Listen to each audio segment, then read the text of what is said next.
Halo semua teman-teman, saudara-saudara yang dikasihi Tuhan. Selamat datang kembali ke Bible Study episode yang ketiga. Ya, topik kita tetap yang sama, penganiayaan yang akan datang dan pengakuan akan Yesus. Ya, ini Bible Study by Jenny Sivana. Kita belajar firman Allah bersama-sama. Sebelum kita mulai, biasakan kita diri dulu, aktivitas mulai kita dengan berdoa. Mari kita satukan hati dalam berdoa. Ya Bapa, terima kasih atas pagimu yang indah ini. Semua kami dapat berkumpul di sini untuk memuji dan memuliakan nama-Mu. Kami di sini ingin datang belajar untuk firman Allah supaya kami dapat mengasihi Engkau dengan sesungguh hati dan mengasihi sesama kami dengan sesungguh hati. Kami ingin menjadi tumbuh besar iman kami ya Bapa.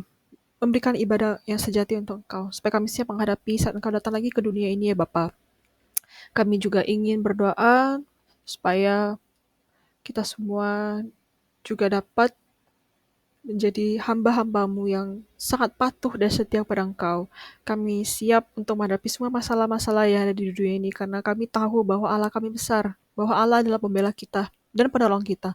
Kami tidak takut dalam menghadapi masalah-masalah di dunia karena Engkaulah menjadi pembela kami ya Tuhan. Dalam nama-Mu ya Tuhan kami telah berdoa dan bersyukur, haleluya, amin. Ya, selamat datang kembali pada episode yang ketiga. Kita kilas balik sedikit tentang episode pertama ya, yaitu cerita tentang domba di tengah-tengah segala, di mana kita berada di tengah-tengah masalah hidup kita ya.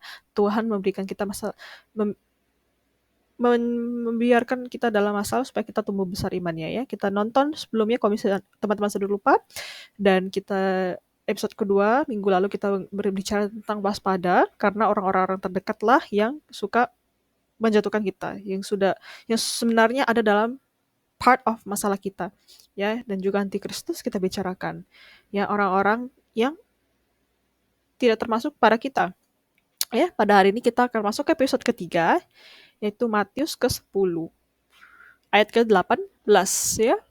Topiknya adalah pencobaan dari dunia. Ya, kita baca bersama-sama, pendek saja. Dan karena aku, kamu digiring ke muka penguasa-penguasa dan raja-raja sebagai suatu kesaksian bagi mereka, ya, dan bagi orang-orang yang tidak mengenal Allah. Bagi mereka ini, oke. Jadi bagi mereka bisa orang yang terdekat kita, teman kita, orang-orang yang tidak mengenal Allah, bisa jadi orang Kristen yang tidak sungguh mengenal Allah sebenarnya. Kita hanya percaya Allah itu juru selamat. Udah gitu aja. Tapi nggak tahu lagi selebihnya apa. Mereka yang akan membawa kita ke muka penguasa-penguasa dan raja-raja. Kita yang akan didakwa. Kita akan dijatuhi hukuman mati sama seperti Yesus. Ya, saat kita memberitakan kebaikan, kabar baik, damai, sukacita, dan kebenaran Allah, seringkali kita diberi tantangan dari dunia. Saat kita melakukan yang terbaik untuk Allah, bahkan kita selalu aja diberi masalah ya, di mana kita memiliki resiko didakwa karena memberitakan kebenaran atau melakukan kebaikan. Ya, banyak yang mengkhianati kita, banyak yang mencoba menjatuhkan kita. Mungkin apa yang kita ngomong bertentangan dengan pikiran mereka, karena mereka tidak mengenal Allah. Tapi kita kenal. Tahu dari mana? Karena kita dikaruniai.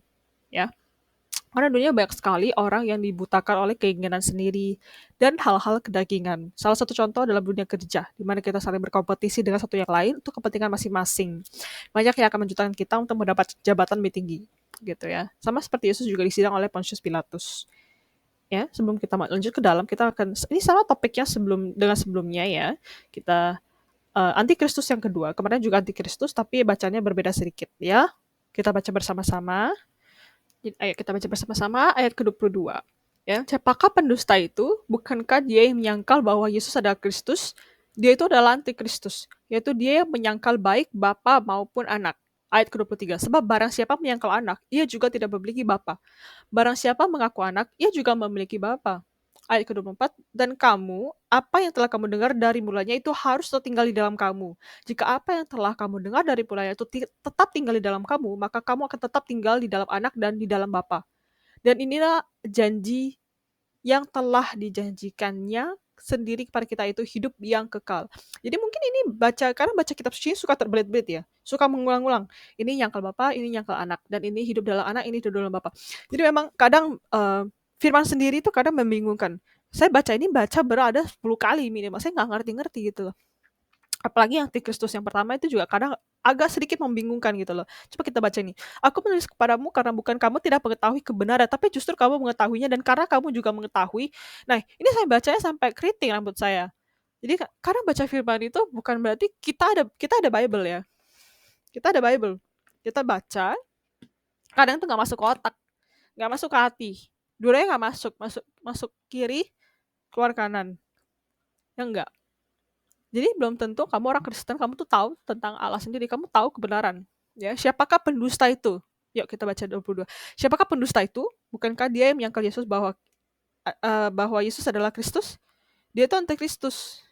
Yaitu menyangkal baik Bapa maupun Anak. Ya, saat kita contoh deh, Petrus saat menyangkal Yesus, dia itu menyangkal Anak ya, karena Yesus adalah Anak Allah dan Bapa adalah Tuhan kita sendiri. Jadi dia menyangkal baik Bapa maupun Anak. Ya, sebab jika ia menyangkal Anak, berarti dia nggak punya Bapa. Ya, barang siapa mengaku anak bahwa dia punya Bapa. Kalau misalnya kita anak, berarti kita punya orang tua dong, berarti kita punya Bapa. Kalau kita menyangkal anaknya, berarti kita nggak punya Bapa. Ya enggak? Ya, dan ini 24. Dan kamu, apa yang telah kamu dengar dari mulanya itu harus tetap tinggal di dalam kamu. Ya. Dan jika apa yang telah kamu dengar dari mulanya tetap tinggal di dalam kita. Karena kita diberi kebenaran dari Allah, kita diberi roh Allah. Jika tetap hidup dalam roh Allah, kita tetap pegang kebenaran dan janji Allah, bahwa kita tetap akan tinggal di dalam anak, dan kita tetap tinggal dalam anak itu Yesus Kristus, dan Bapa itu Allah kita. Ya, dan inilah janji yang telah dijanjikan kepada kita sendiri, yaitu hidup yang kekal. Jadi saat kita pegang kebenaran Allah, janji Allah, kita diberi hidup yang kekal. Kita hidup dalam kebenaran saja. Ya. Nah, pada saat Yesus dicobai, pada saat Yesus disangkal, apakah Yesus melarikan diri? Ya kan? Apakah Yesus mengelak dari takdir yang telah diutus oleh Bapaknya? Yesus tahu ini akan terjadi, tapi apakah dia melarikan diri? Apakah dia menyangkal?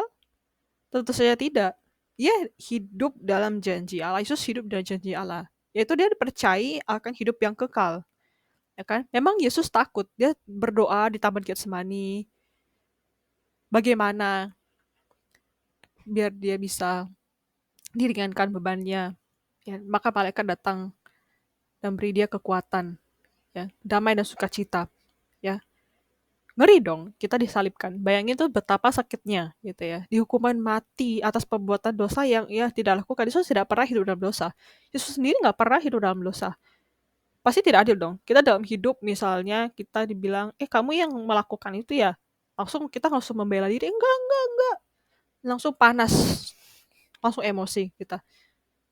Yesus ini jatuhin hukuman mati yang dia tidak lakukan sama sekali, dan hukuman mati itu ngeri loh, bukan di penjara seumur hidup ya udah tunggu mati aja di dalam, enggak, ini disakiti sampai disalibkan gitu loh, dipaku, bercucuran darah. Ya, tapi kenapa Yesus tidak takut? Karena Yesus hidup dalam janji Allah, dia pegang itu janji Allah. Memang kita harus melewati namanya mati, semua orang harus mati. Tapi daging kita saja mati, roh kita dibangkitkan karena akan korbannya dari Yesus Kristus. Tapi jika kita hidup pegang dalam janji Allah, maka kita akan juga diselamatkan dan memperoleh hidup yang kekal. Dengan kita berpegang teguh, kita tidak akan jatuh dalam dosa. Memang kita sekali-kali memang bisa jatuh dalam dosa, ya. Tapi itu bukan menjadi hal-hal yang kita perlu pusingkan, gitu ya. Kita telah dijanjikan hal-hal yang surgawi, hal-hal yang megah di akhirat kita nanti. Tapi secara fisik kita tuh ada di sini. Memang kita mudah jatuh ke dalam dosa, dan saya sendiri pun melakukan dosa. Kadang saya bahkan tiap pagi, tiap malam sebelum tidur saya suka overthinking. Kedua, kenapa nanti besok begini, apalagi nanti begini, kerjaan saya begini, nanti teman saya bisa betray, nanti saya bisa begini dan lain sebagainya, uang saya nggak cukup, saya nggak bisa ini, nggak bisa itu, nggak bisa itu. Pokoknya dalam hidup tuh banyak saja cobaan-cobaan gitu loh. Ya, kita nggak bisa pikir terlalu banyak. Kita nggak bisa mikirkan, oh, saya harus melakukan ini supaya tidak ada orang yang bisa menyakiti saya gitu loh. Kadang orang suka mendefense diri sendiri. Pada saat ada dalam masalah, kita suka mendefense, kita mengasihi diri kita sendiri tanpa memikirkan orang lain dan lain sebagainya. Tapi Yesus tidak. Yesus nih sangat besar kasihnya kepada kita. Besar sekali kasihnya. Ya. Saat kita menyangkal Bapa kita, Yesus itu disalibkan lagi. Yesus itu disakiti lagi, karena bukankah kita orang-orang yang dipercayakan oleh Allah, oleh Kristus untuk melaksanakan misinya? Bukankah kita orang Kristen yang seharusnya tahu akan kebenaran, melaksanakan kebenaran tersebut, mengasihi Allah dengan sepenuh hati, mengasihi sesama kita, sama seperti kita mengasihi diri kita sendiri. Bukankah kita seharusnya melakukan demikian, seperti apa yang dilakukan Yesus? Apakah faktanya kita seperti itu? Jadi kita diajak untuk merefleksikan diri. Ya, saya tidak perlu ngomong panjang sampai berbusa-busa, sampai kehilangan topik. Pokoknya, kalau kalian mau berubah, kalian ubah. Ya, itu hubungan kalian sendiri dengan Tuhan. Saya di sini hanya bisa membantu kalian untuk mengingatkan kalian. Ayo kita baca firman Allah bersama-sama.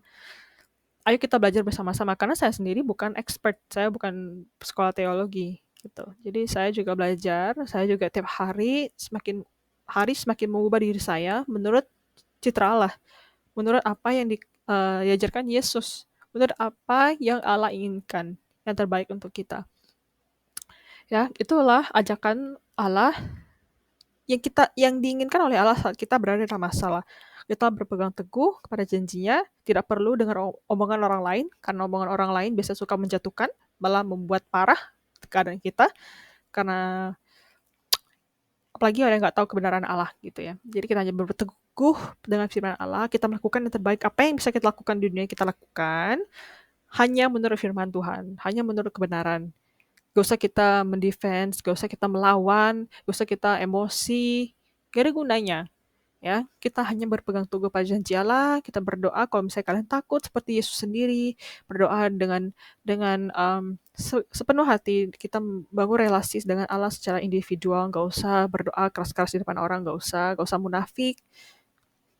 Ya, kita pegang teguh janji Allah, kita melakukan kebaikan, meskipun kita kadang dicobai, aduh rasanya enak ya, kok orang jahat kok dapatnya baik terus, kita yang melakukan kebaikan malah dapatnya yang hal-hal buruk. Memang dunia itu nggak adil, tapi nggak usah kita pikirkan ya, karena Tuhan yang pembela kita. Ya, Tuhan yang akan memberikan yang terbaik, mungkin tidak di dunia, mungkin di akhirat. Jadi kita nggak usah banyak menuntut, karena kita telah di save spot kita, ada booking spot kita di surga kalau misalnya kita melakukan hal-hal itu ya, sama seperti Yesus. Yesus juga pernah tidak mendapat kekayaan sama sekali hidup di dunia ini loh. Yesus menyembuhkan banyak orang, lakukan mukjizat, memberitakan kebenaran Allah, firman Allah, dan lain sebagainya. Apa Yesus dapat? Disalibkan. Yesus nggak dapat kaya, nggak dapat ini, karena orang benci dia, karena orang suka dia. Ya sama seperti kita. Kita diajarkan sama seperti Yesus untuk sikap kita diajak seperti Yesus saat menghadapi masalah-masalah. Tetap saling mengasihi dan hidup dalam damai sukacita Allah. Itu saja, ya. Semoga menjadi bermanfaat dan kita akan ketemu lagi di episode selanjutnya, di mana cara kita mendengar suara Allah saat kita. Jadi kita Matius 10 ayat 19, saat kita menghadapi masalah, Allah ada selalu di sisi kita, ya. Jadi kita bagaimana kita menghadapi masalah hidup dan Allah berserta kita selama-lamanya ya. Terima kasih telah menonton. Semoga kita semua bisa bertumbuh imannya bersama-sama, sering membaca firman-firman Tuhan pagi-pagi, pagi, siang, sore, malam, apapun beri waktu untuk Tuhan. Ya, beri waktu untuk Tuhan. Sempatkan waktu baca firman pagi-pagi, malam-malam yang mencari firman itu sangat Tuhan perhatikan, sangat Tuhan cintai kita semua.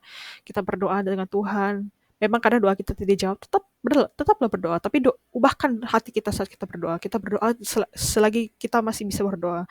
Janganlah doa untuk meminta-minta terus. Berikan syukur kepada Tuhan. Terima kasih karena anugerah-Mu ya Tuhan. Terima kasih atas napas kehidupan-Mu. Terima kasih masih bisa ada keluarga saya. Masih bisa. Carilah hal-hal positif. Gak usah kita terus menuntut. Ya, Tuhan tuh memang paling baik. Memang kadang kita diberi kesakitan, kanker, dan lain sebagainya. Ya sudahlah.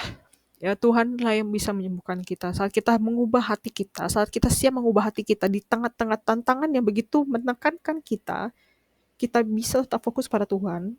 Tuhan langsung kasih yang terbaik untuk kita. Tuhan langsung buka jalan untuk kita. Tuhan tuh udah sediakan. Cuma apakah kalian mau ubahkan hati itu saja ya teman-teman. Kita jumpa di episode selanjutnya. Bagaimana kita mendengar suara Allah. Semoga kita semua bertemu dalam iman kasih Allah. Ya. Sampai jumpa kembali teman-teman.